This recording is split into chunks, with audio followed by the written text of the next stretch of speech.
Entonces cuando la Biblia nos dice salgan de ahí, porque eso está lleno de espíritus de demonios, porque eso es paganismo, salgan.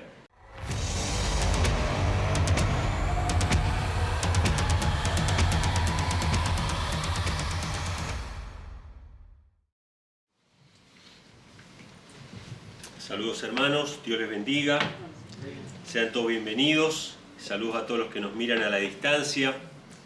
Hoy cantamos un himno que no es muy conocido, ¿verdad? ¿Cuántos conocían el himno este? No se canta mucho en la iglesia y bueno, yo sé que muchos acá no tienen un pasado de haber ido a la iglesia, como Carlitos, que nunca fue a la iglesia, digamos, o Tania. Pero yo fui a la iglesia muchos años y tampoco es muy conocido. No es que acá no se canta, no se canta muy generalmente. Y este himno habla acerca del mensaje de los tres ángeles.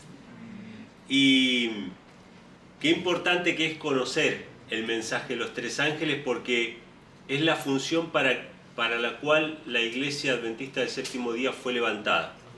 Amén. El gran movimiento adventista no surgió con el propósito simplemente de predicar que el Mesías vino y murió en la cruz, etc. Son cosas que ya se venían proclamando hacía siglos, que Dios a través de sus instrumentos fue proclamando de manera poderosa a todo el mundo, sino que el movimiento adventista tenía el propósito de predicar los últimos mensajes de amonestación al mundo.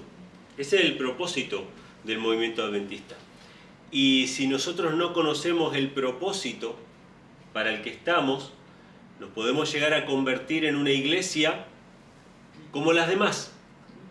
Es decir, una iglesia no peculiar, no particular, sino un lugar donde simplemente se entretenga a las personas o se den mensajes motivacionales, que no están mal porque por la palabra de Dios podemos motivar a las personas y podemos ayudar, todo el consuelo está en la palabra de Dios.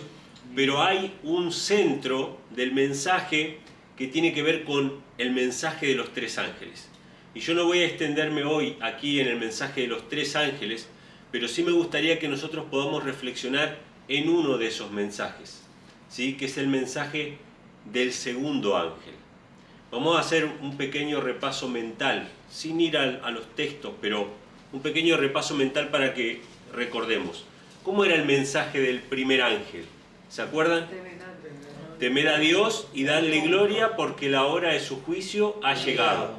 O sea que tiene que ver con la hora del juicio, tiene que ver con el sábado porque adorad a aquel que creó los cielos y la tierra, el mar y la fuente de las aguas. Tiene que ver con el evangelio eterno, se menciona también. Y después está el mensaje del segundo ángel. Y el mensaje del segundo ángel es: ha caído Babilonia y ha hecho beber a todas las naciones del vino de su fornicación, que es el error, la mentira, la superstición, etc. Y el mensaje del tercer ángel es: si alguno recibe la marca de la bestia o en su mano o en su frente, etcétera, etcétera, y aquí está la paciencia de los santos, los que guardan los mandamientos de Dios y tienen la fe de Jesús. Ese es el mensaje de los tres ángeles. Y hermanos, es necesario que nosotros lo repasemos y tengamos un fundamento bíblico bien claro de por qué Dios nos manda a nosotros a predicar la caída de Babilonia. ¿Qué significa que tenemos que hablar acerca de la caída de Babilonia? Y este es un tema que por ahí no es tan fácil o no es tan sencillo de presentar, porque tenemos que hablar abiertamente de los errores que predican las falsas religiones, ¿sí? Hablar de la caída de Babilonia, y hoy lo mencionaba Carlito, siempre los temas se entrelazan un poquito, ¿no? Él hablaba acerca de la Babilonia literal de la antigüedad, cómo Dios mandó al pueblo a salir y a reconstruir Jerusalén, pero habían muchos que se habían acomodado ya a Babilonia y ya no tenían deseo de salir, y ahora tenemos que reconstruir y pasar penurias, pero si ya acá ya estamos en una ciudad y acá podemos adorar a Dios igual en Babilonia. No es fácil para la gente asumir que tiene que salir y cambiar y abandonar las cosas del mundo, y estamos hablando de personas cristianas. El mensaje a salir de Babilonia no es a la gente del mundo, es a la gente que está en las religiones que constituyen Babilonia, ¿sí? Y acá quiero hacer un hincapié importante. La mayoría de las iglesias protestantes, cuando surgieron allá en sus comienzos, siglos pasados, identificaban claramente a Babilonia, con nombre y apellido. Ellos podían mencionar quién era esa iglesia que en la Biblia aparece como Babilonia. Pero pasando el tiempo, solamente muy pocos protestantes, unos reductos muy pequeños, y básicamente la iglesia adventista es la única que sigue poniéndole nombre y apellido a Babilonia. Y ni siquiera les estoy hablando de los grupos independientes. No, la iglesia adventista oficial, hasta el día de hoy, sigue diciendo a través de sus creencias, a través de su enseñanza, en sus publicaciones, que hay una iglesia que es Babilonia y que es la gran ramera, y la menciona con nombre y apellido. Y eso no es porque sí. Quizá en algún momento deje de hacerlo, no sé, ¿no? O quizá haya algunos elementos que han dejado de hacerlo que no quieren que se haga. Pero en líneas generales, ustedes agarran libros de la iglesia adventista, estudios bíblicos de la iglesia adventista, y ¿qué dice ahí? Que Babilonia, la gran ramera, es tal y cual iglesia, ¿sí? ¿Por qué es eso? Porque hay un propósito. Si no, dejaríamos de ser adventistas del séptimo día, dejaríamos de predicar el mensaje de los tres ángeles. Tenemos que mencionar acerca de la caída de Babilonia. Y vamos a abrir en Apocalipsis, capítulo 17, ¿sí? Bueno, Apocalipsis 14:8, si quieren ustedes pueden anotarlo, que es el texto básicamente del mensaje del segundo ángel, que dice: otro ángel le siguió diciendo: ha caído Babilonia, aquella gran ciudad, porque ella ha dado a beber a todas las naciones del vino de la ira de su fornicación. Pero vamos a leer Apocalipsis 17, saltear algunos versículos que nos muestran quién es Babilonia. ¿Qué es lo que tenemos que predicar de que ha caído Babilonia? Bueno, tenemos que señalar a una iglesia, ¿sí? Y vamos a ver un poco los detalles acerca de esto. En Apocalipsis 17, versículos 1, 2, 4 al 6, ¿sí? Son algunos de los versículos que vamos a mencionar simplemente para tener en cuenta este tema. Lo que la Biblia nos presenta es que esa Babilonia que ha caído es la gran ramera de Apocalipsis. Lo primero que tenemos que tener en cuenta. Y eso lo vamos a ver en el versículo 1 y 2, que dice así, Apocalipsis 17. Vino uno de los 7 ángeles que tenía las 7 copas y habló conmigo diciéndome: ven acá y te mostraré la condenación de la gran ramera, la cual está sentada sobre muchas aguas, con la cual han fornicado los reyes de la tierra, y los que moran en la tierra se han embriagado con el vino de su fornicación. Fíjense algunas características de esta gran ramera. Dice que está sentada sobre muchas aguas. ¿Qué son las muchas aguas? Las multitudes, los pueblos, las naciones. Dice que fornicó con los reyes de la tierra. ¿Será que con alguno de los reyes de la tierra? Con todos los reyes de la tierra. Y dice que los que moran en la tierra se han embriagado con el vino de su fornicación. O sea que dio a beber a todas las naciones de la falsa doctrina, ¿sí? El vino que adultera, que pervierte, que cambia los sentidos, que adormece, ¿sí? Con las supersticiones. Ahora, todas estas características nos muestran que esta es una iglesia que está en todo el mundo. ¿Qué significa que una iglesia está en todo el mundo? Significa que esa iglesia es universal, ¿sí? En latín sería es católica. Es la iglesia universal, es la iglesia que está en todo el mundo, con la cual han fornicado todos los reyes de la tierra. Tuve un intercambio esta semana, estos días, que estuve hablando en las redes sociales con una persona que cuando yo publiqué alguna de las cuestiones estas me dijo: usted está atacando a la iglesia católica. Entonces yo le digo: no, yo no estoy atacando a la iglesia católica, yo estoy diciendo lo que la iglesia católica cree, ¿no? Porque yo dije que la iglesia católica estaba en contra de la libertad. Me preguntaron: ¿pero dónde la iglesia católica está en contra de la libertad? Y ahí le pasé una encíclica de un papa, ¿no? Que se llamaba el Papa Pío IX, también conocido como Pío IX, ¿sí? De ahí viene la palabra Pío IX. Y este papa, en una encíclica que se llama Quanta Cura, él dice que la libertad de conciencia es un mal. es una locura que hay que combatir, ¿sí? Que es uno de los males de la época, la idea de la libertad de conciencia y la separación de iglesia y Estado, y que la iglesia debería decirle a los reyes cómo gobernar y que mande las observancias de ella. Entonces le pasé el documento, etc. Y entonces esa persona, o algunos de los comentarios me decían que yo estaba atacando a la iglesia, ¿Cómo vamos nosotros a estar atacando? ¿Cómo va a ser la iglesia perseguida si ha sido la iglesia oficial y es la iglesia oficial en un montón de países? Es decir, que son iglesias que el Estado las sostiene, que el Estado las protege, y las demás son llamadas sectas. En Argentina es así. En Argentina hay una iglesia oficial, que es la Iglesia Católica, y las demás son cultos. Y hay un fichero de culto donde usted se tiene que registrar y pedirle permiso al Estado para existir. ¿Por qué? Porque el Estado sostiene a la Iglesia Católica.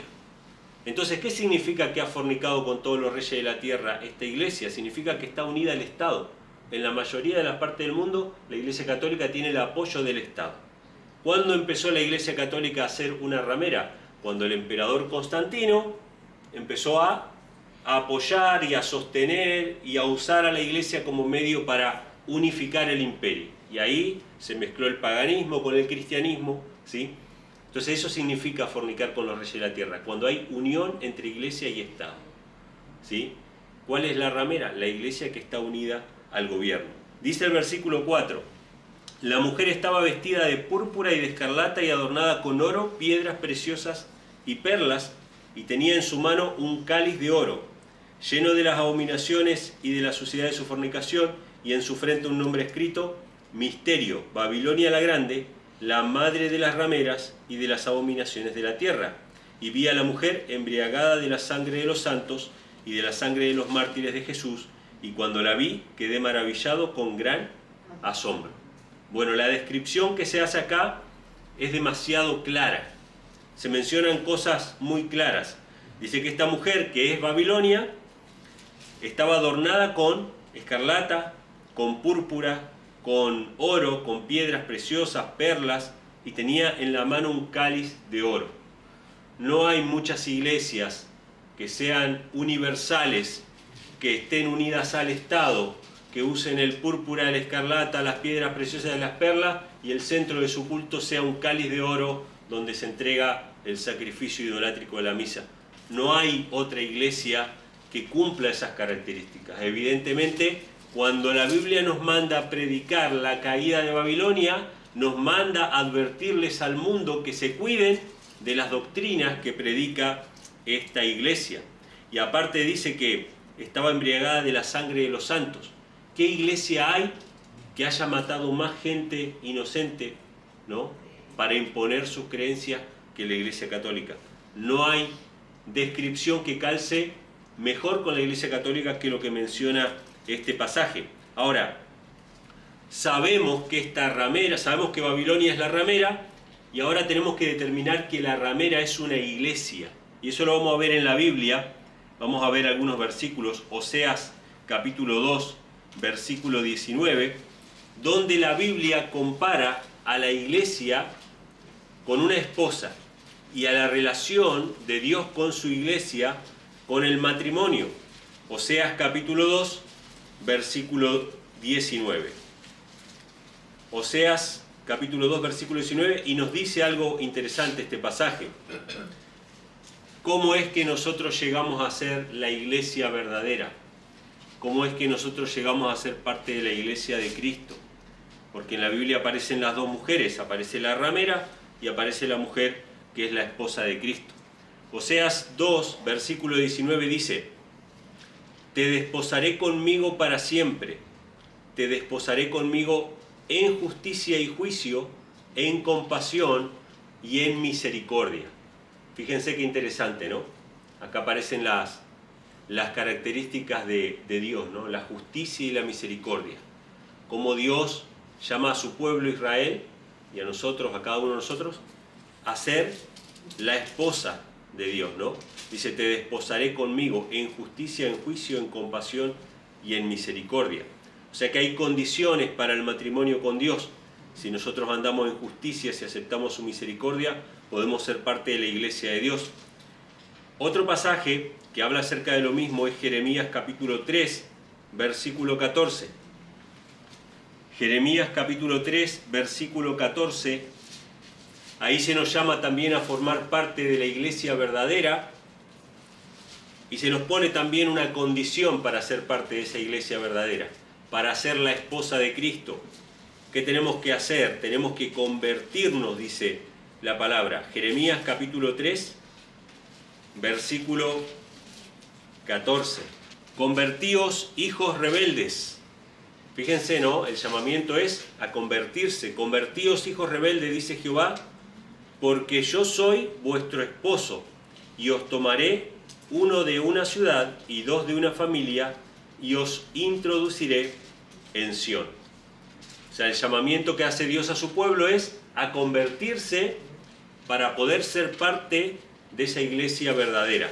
Entonces vemos en estos pasajes que la idea de la esposa de Dios o la esposa de Cristo, ¿sí?, es lo que representa la iglesia de Dios. Otro texto está en 2 Corintios capítulo 11, versículo 2. 2 Corintios capítulo 11, versículo 2. También habla acerca de la iglesia de Cristo como la esposa, ¿sí? Esto ya está en el Nuevo Testamento, para que veamos que el símbolo de Apocalipsis se encuentra tanto en el Antiguo Testamento como en el Nuevo Testamento.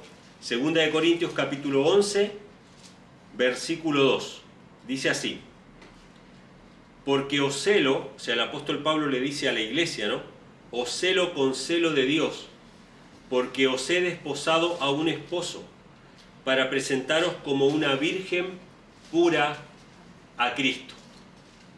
Fíjense qué interesante, el apóstol Pablo le dice a la iglesia que ellos tienen que ser presentados como una virgen pura a Cristo, que va a ser su esposo. El símbolo que aparece en Apocalipsis de la mujer como una iglesia está en toda la Biblia, ¿sí?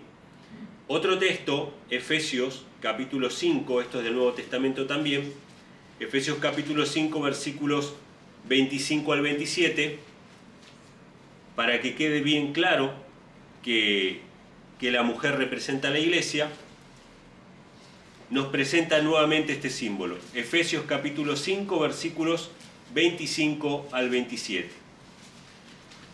Y este pasaje es muy importante para cada uno de nosotros como esposos, sobre todo, ¿sí? Porque si bien la esposa representa a la iglesia, el esposo representa a Cristo.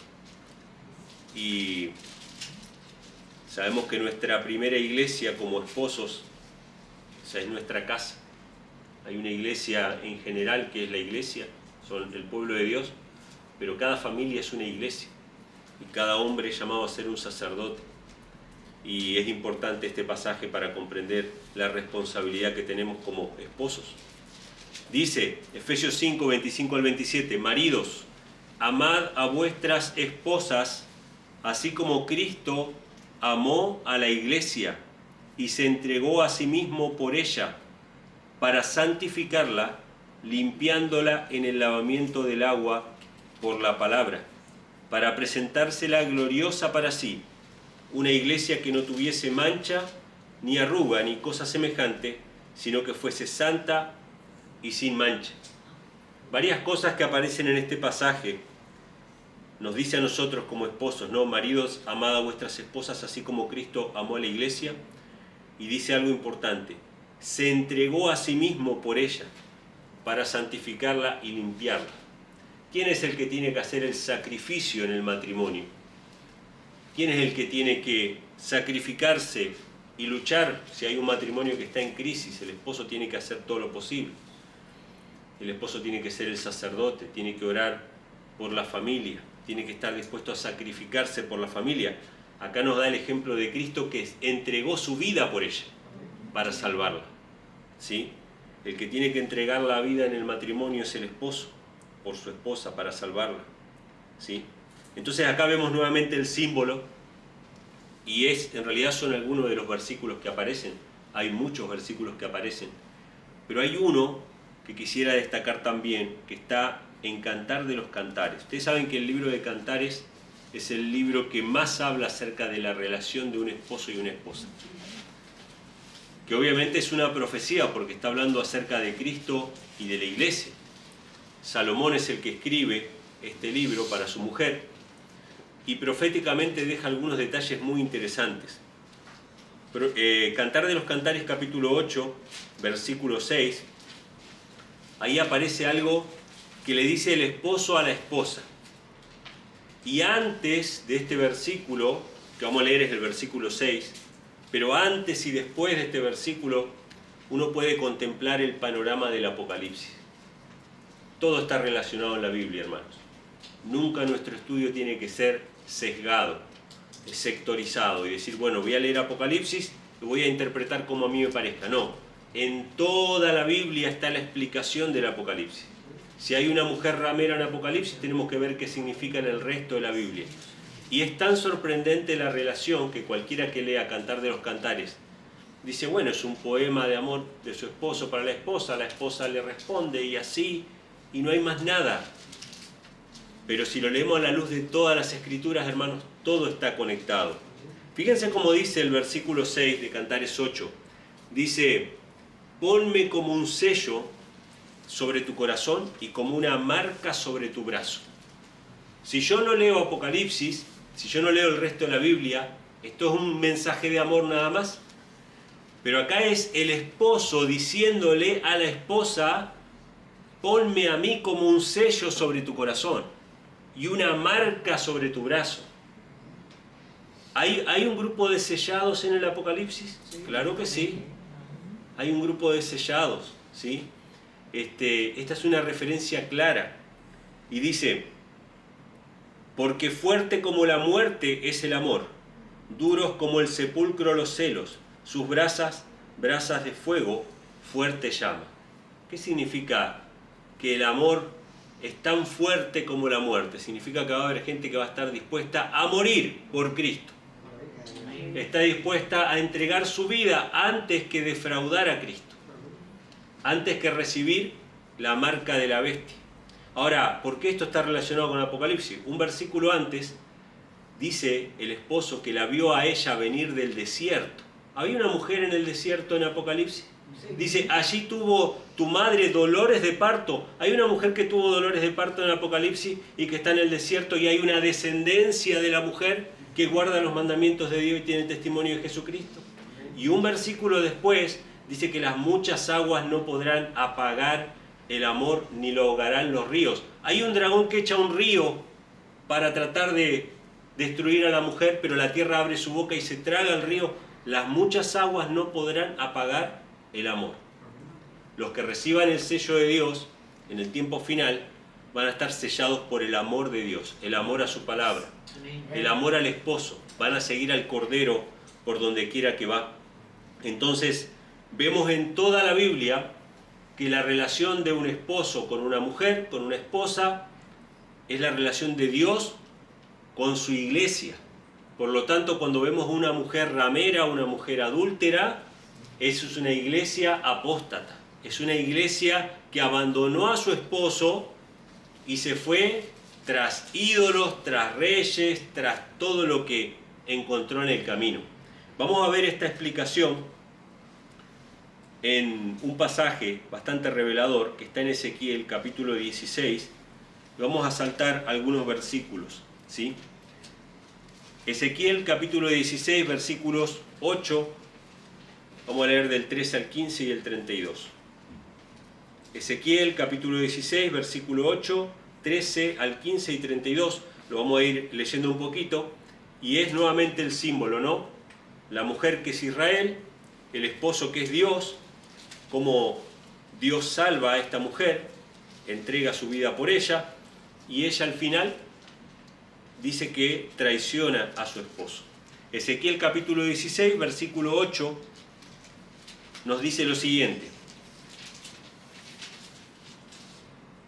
Dice, cuando pasé yo junto a ti y te miré, y he aquí que tu tiempo era tiempo de amores, y extendí mi manto sobre ti y cubrí tu desnudez. y te hice juramento y entré en pacto contigo y fuiste mía, dice Jehová el Señor. O sea, Dios la tomó por mujer, ¿no?, al pueblo de Israel.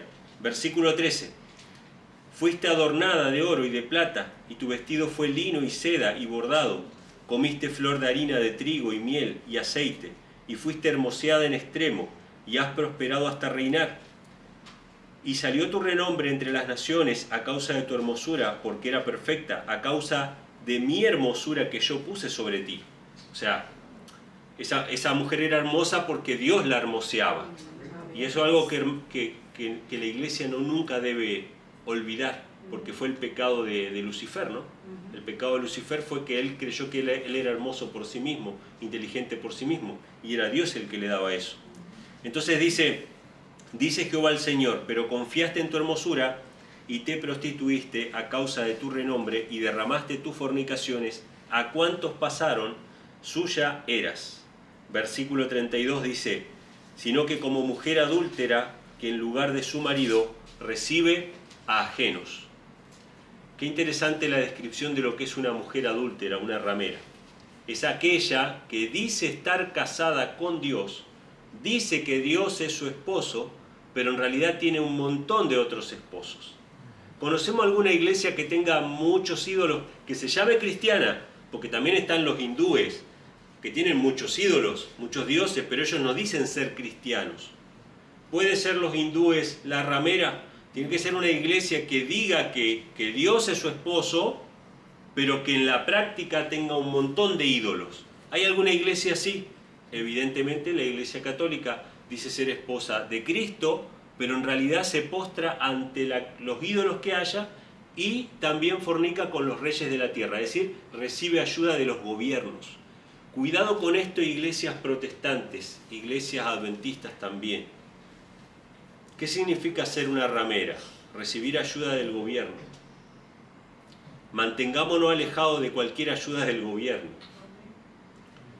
Cualquier exención de impuestos, inclusive puede ser una atadura que haga que las iglesias se conviertan en rameras, porque si a mí me regalan algo, después me piden que yo haga algo, que yo vaya a un acto, que yo vaya a algún lugar, que yo favorezca ciertas cosas. Cuidado eso, hermano, porque así es que comenzó la Iglesia Católica a convertirse en ramera, a recibir ayuda del gobierno. Preferible una iglesia pobre pero pura, una iglesia que pague 20.000 impuestos como Cristo los pagaba, ¿sí?, y que sea pobre por pagar impuestos, a una iglesia que tenga todas las comodidades, pero que es porque está recibiendo una ayuda del gobierno. Que no nos convertamos nosotros también en ramera, ¿no? Entonces, textos para anotar. Jeremías 3:20, ¿no?, también habla de lo mismo. Dice, mas como la esposa infiel quiebra la fe de su compañero, así prevaricaste contra mí, oh casa de Israel, dice Jehová. Jeremías 3:20 es ese, ¿sí?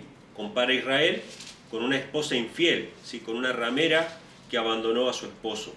Y otro texto interesante está en Santiago 4:4, que lo pueden anotar también, no hace falta que lo leamos ahora. Santiago capítulo 4, versículo 4, donde el apóstol llama a la iglesia, o a un grupo de personas de la iglesia, le dice adúlteros y adúlteras. En otras versiones dice, oh almas adúlteras, ¿no sabéis que la amistad del mundo es enemistad contra Dios? Cualquiera pues que quisiere ser amigo del mundo se constituye en enemigo de Dios. Qué tremendo, hermanos. ¿Será que la iglesia a la que nosotros pertenecemos ahora es amiga del mundo? ¿Será que nosotros estamos en Babilonia? Está interesante el tema, ¿no?, para meditarlo. ¿Qué es lo que nos constituye ser enemigos de Dios? ¿Qué nos constituye en adúlteros? Ser amigos del mundo, dice acá, ¿no? Estar unidos al mundo. Ahora, vamos a ir, hermanos, al llamado. Esto está en Apocalipsis, vamos a leer este texto. Apocalipsis, capítulo 18, versículos del 1 al 5. ¿Cuál es el llamado en la práctica que nosotros estamos haciendo? Y yo le agradezco a Dios, hermanos, porque hoy sábado es un día de adoración, es un día en el cual dejamos nuestras tareas, pero sobre todas las cosas, y lo hemos visto y lo hemos estudiado aquí, es un día de predicación. Amén. Hubo una época en que era muy difícil llegar a las personas porque había que inducir a las personas y convencerlas de que asistan a una reunión presencial. Y no era fácil. Entonces se montaban tiendas de campaña, se montaban carpas, ¿no? O casetas, como le digan, no sé cómo serán las grandes carpas acá. Carpas. Y se hacían campañas de una semana, 2 semanas o tanto tiempo. Entonces todos los de la iglesia invitaban gente y esa gente iba y recibían cursos, etcétera, etcétera. Invitábamos gente a la iglesia también, los sábados de mañana, cualquier sábado había que invitar gente, se ponían fechas especiales, pero era muy difícil que la gente asista, ¿sí? Que asista con regularidad. Pero hoy podemos llegar a las personas a través de la tecnología. Amén. Y gloria a Dios que cada sábado, aunque este es un culto de adoración a Dios, es un acto de predicación también. Hay quizá personas que están escuchando esto al margen de nosotros que reflexionamos, ¿no? Personalmente si somos amigos del mundo o no. Hay un montón de personas ahora que quizá están en estas iglesias. Quizá están en estas iglesias donde hay idolatría, donde hay culto a las imágenes, donde hay un montón de santos, ¿sí? Las iglesias populares. Y reciban este llamado a salir de Babilonia. Y no es fácil salir de Babilonia, hay que pedirle ayuda a Dios. Amén. Como decía Carlito, ¿no? A veces estamos ya cómodos en Babilonia y decimos, ¿por qué deberíamos cambiar? Pero el llamado está. Dios hace un llamado a su pueblo, no a gente extraña, sino a su pueblo a salir de Babilonia. Lo vamos a leer en Apocalipsis capítulo 18, versículos del 1 al 5, que dice lo siguiente. Después de estas cosas vi a otro ángel descender del cielo, teniendo gran poder. Fíjense, hermanos, este no es uno de los 3 ángeles. Este no es uno de los 3 ángeles, este es el 4.º ángel, ¿sí?